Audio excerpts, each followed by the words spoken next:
ഒരു ആഘോഷമൊക്കെ വരുമ്പോ പൂനൂരങ്ങാടി ഒന്ന് കളറാവട്ടെ, ഒന്നും കളറാണ്. പിന്നെ പരിപാടി വരുമ്പോ ഒന്നുകൂടി ഒന്ന് കളറാവും. അത് സ്കൂൾ ഓർക്കുന്നതിന്റെയും പെരുന്നാളിനെ തിരികെ ഒരുമിച്ച് വന്നാൽ പൂനൂരങ്ങാടിയിൽ ഒന്ന് കാണാണ്ടാവട്ടോ. സീസൺ ആയതുകൊണ്ട് രസകരമായ കച്ചവട കാഴ്ചകൾ നമ്മൾ പൂനൂരങ്ങാടിയിൽ കാണാൻ പറ്റൂട്ടോ. ഇത് കണ്ടപ്പോ ഞാൻ ആദ്യം വിചാരിച്ച രാഷ്ട്രീയ കപല പ്രസംഗമാണ്, പിന്നല്ലേ മനസ്സിലായി തൈലം വെക്കാണ്.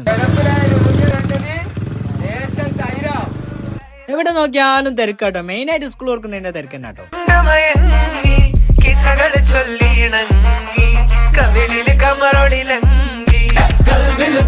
ബ്ലോക്കിന്റെ കാര്യം ഞാൻ തന്നെ പറയണ്ട, നിങ്ങളെല്ലാം കാണുന്നുണ്ടല്ലേ, സംബന്ധമൊക്കെ പറഞ്ഞത് രസമാണ്. അപ്പൊ എല്ലാവരും തിരക്കിലാണ്. അപ്പൊ ഞാൻ വിചാരിച്ചു പൂനൂരങ്ങാടിന്റെ വിശേഷങ്ങൾ അറിയിക്കാൻ, അങ്ങനെ വീഡിയോ എടുക്കാൻ ഞാനൊന്ന് ഇറങ്ങിട്ടോ. കല്ലിട്ടോ എന്ന് വിചാരിച്ചിട്ട് വളരെ മിതമായ നിരക്കിൽ മാത്രമേ ഞാൻ വീഡിയോ എടുത്തുള്ളൂ എന്ന് അറിയിക്കാട്ടോ. അപ്പോഴാണ് നമ്മൾ അറിയുന്നത് നമ്മുടെ നാട്ടിലെ കുട്ടികളെ ചെറിയ ഹോട്ട് ചോക്ലേറ്റിന്റെ പരിപാടി തുടങ്ങി. പഠിക്കുന്ന സമയത്ത് പോലെ ഇങ്ങനെ അറിയിക്കെങ്കിൽ നമ്മൾ സപ്പോർട്ട് ചെയ്യണ്ടേ.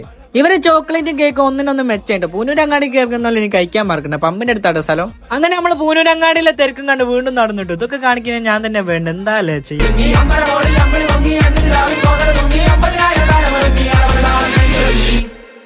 ഇത് കണ്ട് ഞങ്ങൾ കുട വെക്കുന്ന രീതിയാണ് എല്ലാ ഭാഗത്തൂടെയും നടന്ന് മൂപ്പര് കുട വെക്കുന്നുണ്ട്. പിന്നെ എന്റെ ചങ്ങായിമാരെ ചായ വാങ്ങി തരാറിനിട്ട് ഞാൻ കൂട്ടിക്കൊണ്ടിട്ട് വിലക്കുള്ളതുകൊണ്ട് ജീവിച്ചു പോകുന്നു. അപ്പൊ പൂനൂർക്കാരും എല്ലാവരും ഫോളോ ചെയ്ത് സപ്പോർട്ട് ചെയ്തിട്ട്. എന്നാ പിന്നെ അടുത്ത വീഡിയോ ആയിട്ട് കാണാൻ വന്നിരിക്കും.